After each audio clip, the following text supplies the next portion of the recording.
yang minor ini kapan di masing-masing sesuai dengan orangnya itu saja. Nah itu dari tim kemudian itu akan menyampaikan itu sampai ke atasan. Saya kerjanya segini.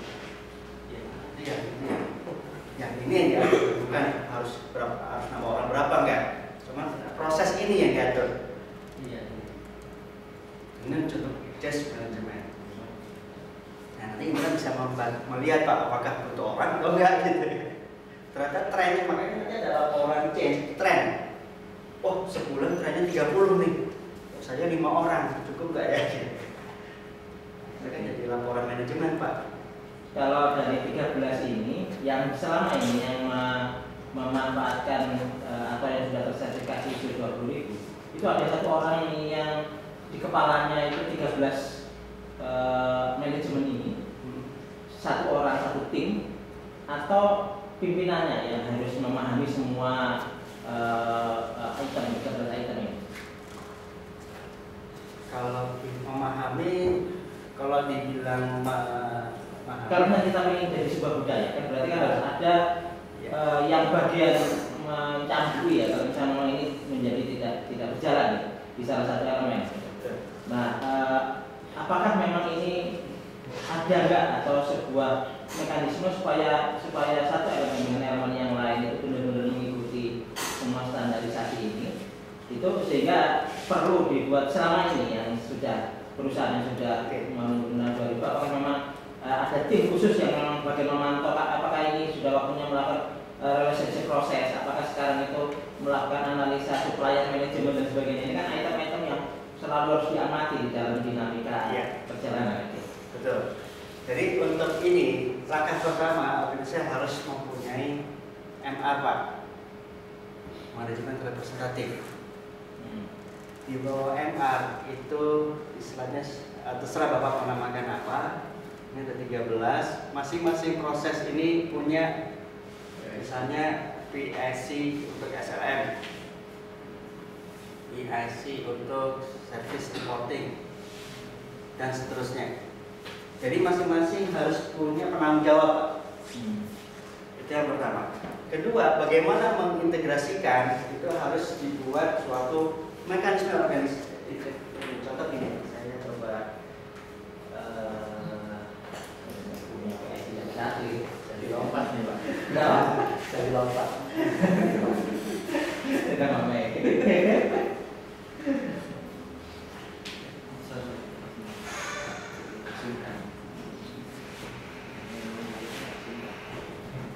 Di dalam penjelasannya ini, terus Pak. Ya isi kan kalau dari orang kan maksudnya sungkan, sungkan. Kalau kenal kan enggak. Kalau tidak jelaskan dia sungkan bisa continue, dia belajar lagi. Ya, tapi sungkan itu kan enggak disebutnya. Kalau disebutnya sungkan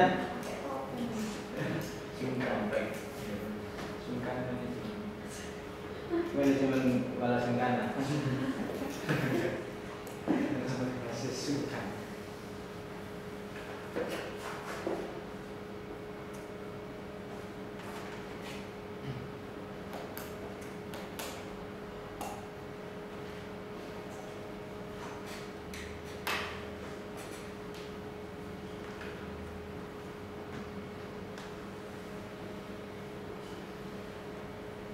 Atau satu kelompok yang memonitor ini semua, memonitor semua item itu. Jadi harus dibentuk, semua ini harus dibentuk RAC Pak, role-nya. Jadi contoh untuk problem, ini kan RAC, responsible accountability consultant form. Siapa yang bertanggung jawab, salah satu harus punya R-nya siapa. Misalnya, contoh ya, untuk insiden manajemen, untuk R-nya di mana Pak? Kalau yang kita bicara di benar diskusi. R-nya siapa yang kira-kira siapa yang bisa responsibel? Kalau menurut saya kan informatika branding kan. Ya. Kenapa? Karena ada habis itu. Ya, oke.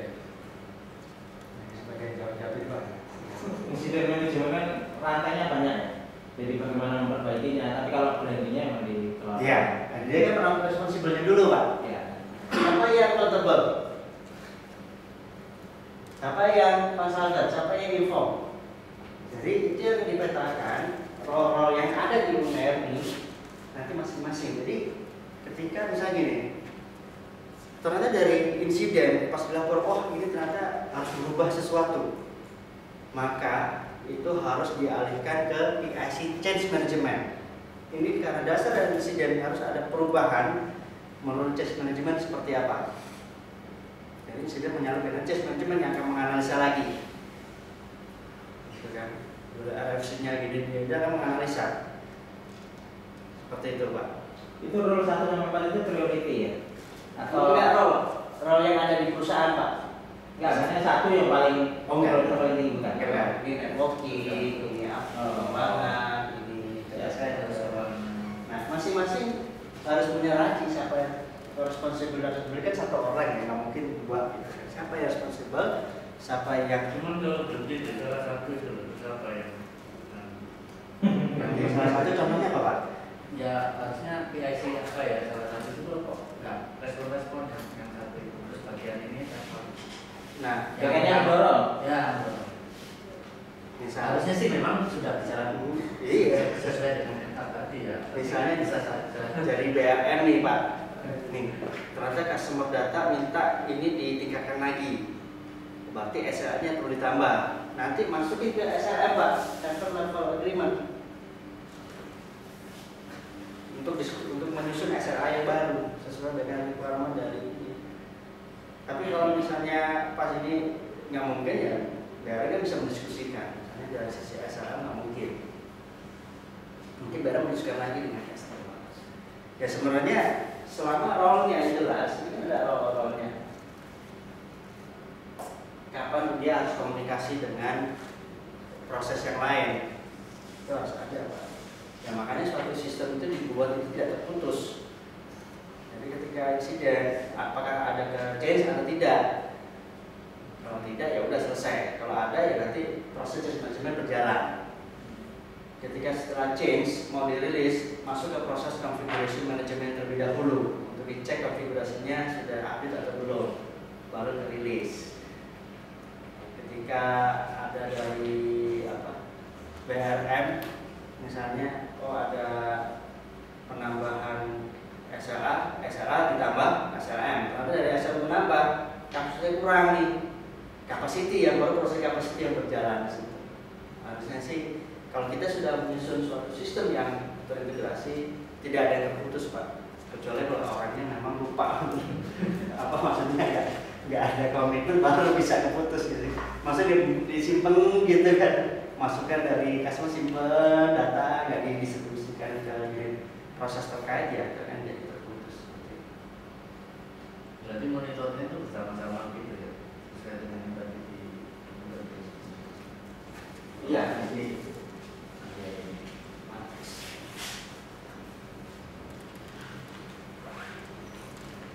ini yang akan harus disusun Pak. Ini masing-masing fungsi ini yang punya keterlibatan di mana aja. Network misalnya, ya mungkin di capacity. Itu harus ada pemilihnya ya. Kalau ada satu item yang tidak punya pemilihnya nggak mungkin. Nggak mungkin, harus ada Pak. Harus ada. Biasanya kalau rilis ini bagian biasanya Pak ya, rilis ini harus data center. Configuration harus berbeda Pak, jangan rilis configuration itu jadi satu Pak. Karena itu saling untuk mengecek satu sama lain. Kalau jadi satu nanti kalau ini enggak, ini jadi enggak.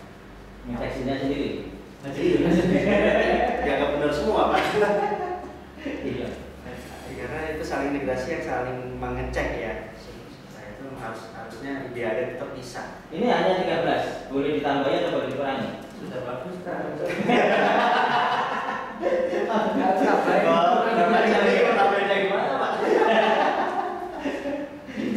Sudah angkanya cantik itu 13. Harus ini memang ISO 13 ini. Iya, utamanya Pak. Oh, masih ada anaknya berarti ya? Enggak, kalau kayak 27 kan ada sistem manajemen, ada annex. Ini kayak ini 13 itu domain utamanya, tapi yang itu kan sistem manajemen Pak, internal audit, manajemen review, itu standar sistem manajemen. Tapi kalau utamanya ada 13. Itu Pak. Ada pemikiran begini, ini pertanyaan-pertanyaan nakal ya Bapak? Ya nggak apa-apa Pak. Jadi ketika kita melakukan standarisasi itu ada yang mengatakan bahwa kita lebih capek membuat dokumennya daripada operasionalnya sendiri gitu. Sehingga seakan-akan kita menjadi bekerja untuk dokumen gitu, bukan bekerja untuk sesuatu realitanya. Nah, dari pertanyaan itu muncul konsekuensi pertanyaan selanjutnya adalah kalau begitu kapan sebuah organisasi itu memerlukan 20.000? Kapan sebenarnya tidak perlu, karena kalau begitu nanti kerjanya jadi hanya ngurusi dokumen saja, sementara pelayannya malah tertinggal karena capek ngurusi dokumennya. Itu gimana? Ngurusin dokumen maksud Bapak membuat Jadi SOP ini, gitu? ya, ini semuanya kan harus terdokumentasi semuanya, informasinya. Misalkan katakan aja itu yang item 1 ya, continuous service improvement, itu kan harus ada dokumen, harus ada semua dinamika yang ada itu kan terdokumentasikan dengan rapi. Pada sisi tertentu kan ketika kita operasional keseharian itu mendokumentkan sendiri itu ada effort, ya, ada effort sendiri ya, ada orang yang harus mengetikkan dan sebagainya. Nah, sehingga ada pikiran kalau misalkan ini semua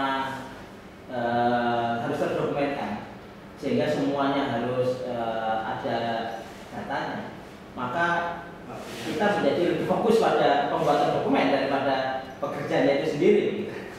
Ada kesan bagaimana? Kalau saya gini Pak, kalau disusun SOP mungkin berat di awal Pak, karena policy SOP kan kita harus define dulu ya di awal. Tapi katakanlah ini sudah di awal sudah ada Pak, sudah kita define dan kita implementasi operasionalkan. Artinya dokumen itu harusnya kalau saran saya dokumentasi itu dimasukkan memang di dalam proses kerja kita sehari-hari. Misalnya change, sebelum development melakukan change harus ada RFC kan. Siapa yang membuat RFC itu? Saya diawali dari customer. RFC dari customer dulu, baru kita bisa bergerak. Nah, untuk supaya memudahkan apakah itu bisa, ya buatlah suatu form yang mudah untuk diisi Pak. Jangan kita membuat ideal form begitu banyak tapi susah untuk diisi. Atau tidak perlu form, kita bisa membuat, kalau di ISO kan sebenarnya tidak perlu ada form baku Pak sebenarnya. Artinya by email sebenarnya cukup. Nah kita atur itu, misalnya approval. Kalau di Medco itu approval itu tidak lewat surat Pak, email mekanismenya. Dia kan pakai Lotus, belum pakai Lotus Notes sih sebenarnya, email ya. Dan itu bisa ke-trace gitu kan. Oke, ya udah. Jadi itu jadi bukti dokumentasi Pak sebenarnya. Tidak harus dalam bentuk koran, jadi otomatisasi itu harus. Iya. Contoh kayak service report, tidak perlu buat suatu buku tebal. Kalau saya nyarankan yang buat aja slide. Ada 6 agenda, ada 6 laporan, yang 6 slide, udah buat aja tren grafik. Seperti itu. Itu sudah cukup. Besok saya tunjukkan Pak. Kayak salah satu contoh itu di 9.000 ya Pak Musa ya. Kita setiap rapat itu harus ada dokumennya. Sementara kita bilang kita ada videonya ini, itu aja nggak diterima. Jadi harus ada tulisan ya Pak Musa ya.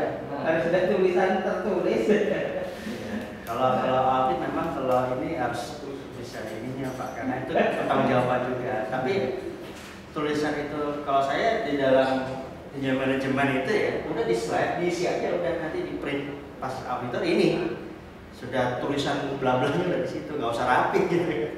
Yang penting kita sudah bahas. Itu cukup Pak. Jadi memang kalau kita buat form yang ideal malah nggak diisi Pak. Kalau saya sih selalu menyarankan buatlah sederhana mungkin, seminimal mungkin, tapi pesannya memang harus ada ya sesuai. Udah yang nggak penting itu nggak usah dibentuk dalam form, nanti malah nggak diisi, malah temuan dia. Kalau RFC kata yang perlu kan requestnya siapa yang request, tanggal berapa, siapa yang di request, kemudian analisa risikonya apa, approval, itu cukup kan Pak sebenarnya. Baru selesai kapan kan selesai, itu cuma cukup gitu, nggak usah pakai software apa ini. Kan dari perubahan di network kan udah jelas di network gitu kan, nggak mungkin ada kolom hardware software, speknya apa, itu selalu jelimet jadinya. Nah, kalau kita ini enggak.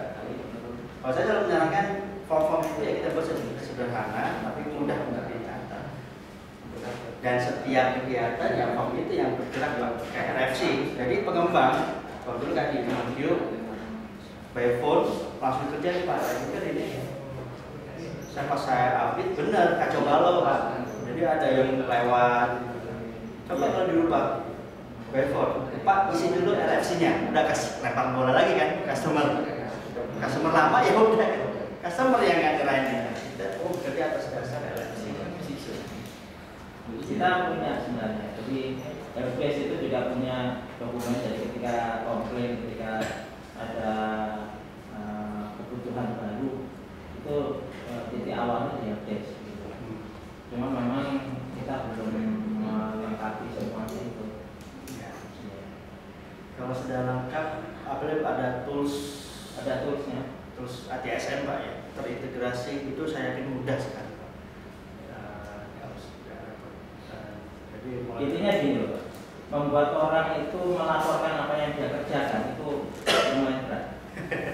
Itu lumayan berat. Jadi bagaimana memaksa seseorang untuk melaporkan apa yang dia kerjakan. Ini kan bagian daripada proses yang tertulis di sini. Itu kan membuat report dari apa yang dikerjakan. Meskipun kadang-kadang dari sisi kebijakan itu sudah benar, tapi karena tidak terlaporkan, karena tidak terdokumentasikan, itu jadi akhirnya tidak bisa mengikuti semua proses yang harusnya dilakukan. Gitu. iya. Itu kira-kira gimana di selama ini? Ya kalau saya sih ya tadi itu Pak, buatlah semudah mungkin, kemudian usahakan itu dimasukkan di dalam proses kerja kita sehari-hari. Jadi tapi kalau aktif ya toolsnya dilengkapi. Waktu di kalau contoh Pak ya di Medco, dia punya aplikasi itu, satu aplikasi itu sudah ada di situ Pak, termasuk change configuration itu udah. Jadi ketika dari change ke release itu si release manager tidak bisa bekerja sebelum configuration memeriksa hasil perubahan untuk konfigurasinya. Jadi itu dia ada proses Pak, sudah ada proses. Nanti yang release masih disable, belum bisa diklik di approve-nya. Selama yang sebelumnya itu approve gitu ya.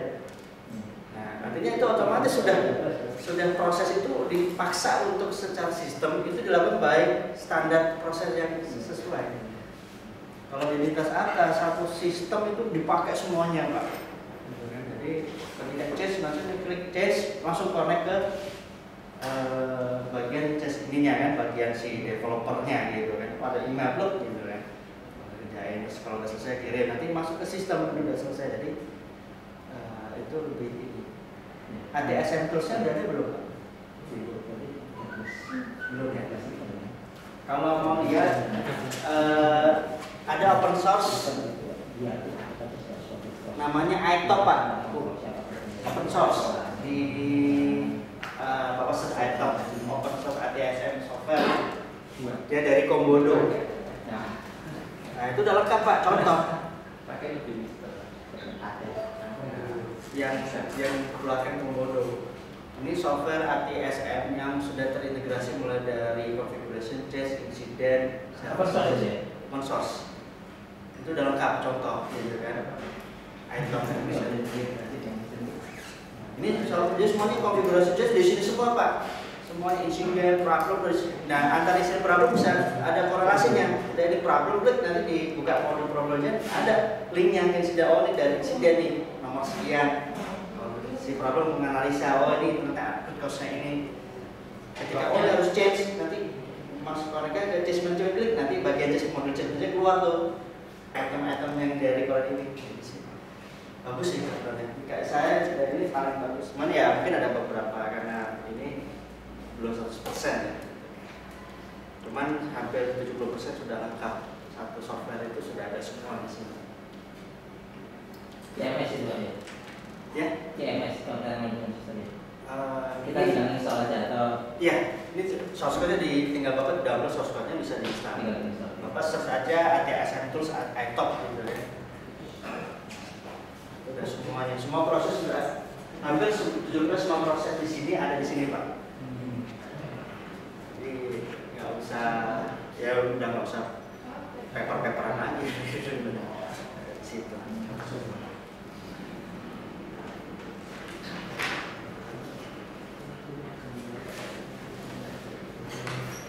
Ini saya juga lagi mengembangkan sih, kan boleh tuh dikembangkan. Kalau BSI sendiri ikut 20.000 kan? Apanya Pak? Standarisasi 20.000 itu ikut terstandarisasi juga? Belum juga ya? Kalau Indonesia sih belum sih Pak. Saya kurang tahu sih. Saya sih kalau manajemen saya nggak mau ya. Bukan saya ngadit tutor nggak ada. Kalau saya jarang juga ke BSO. Kalau tidak yang best practice yang dekat dengan Surabaya yang sudah menerapkan 20.000 di mana? Mungkin kita bisa berkunjung. Saya kurang tahu Pak. Kayaknya masih Jarang ya. jarang. Ini Pertamina, Medco, IBM, Kemenkyu, Bukopin ya Bang Bukopin. Kemudian Aluti, TEP, Apidus, masih belum.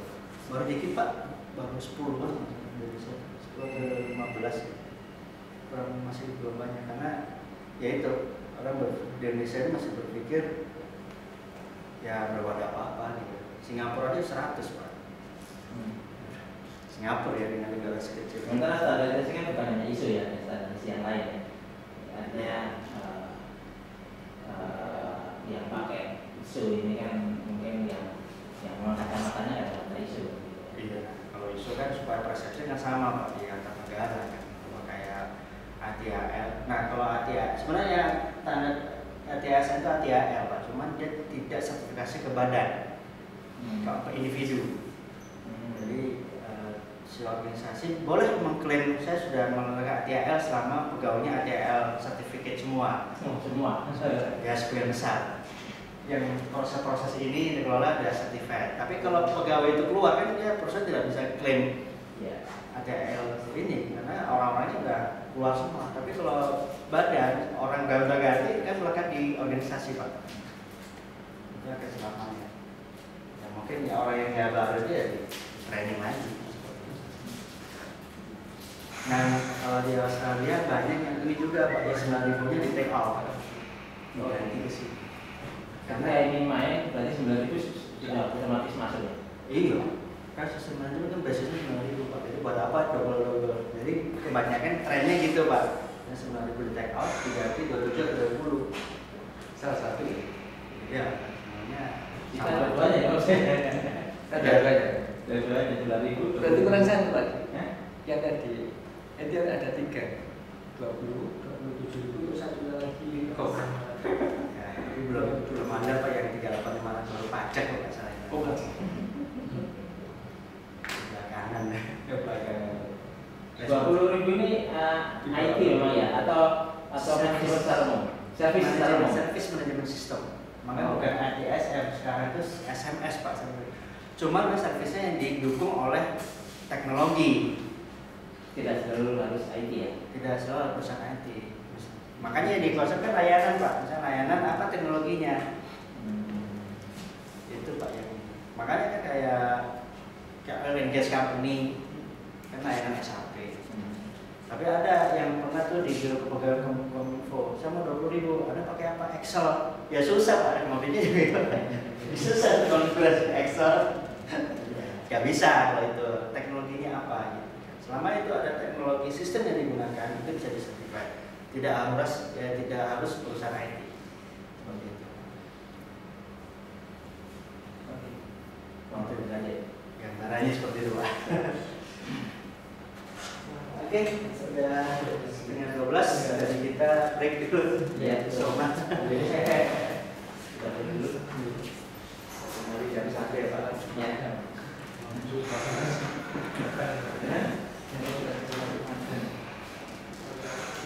Itu kalau dilakukan, Mas Dinas.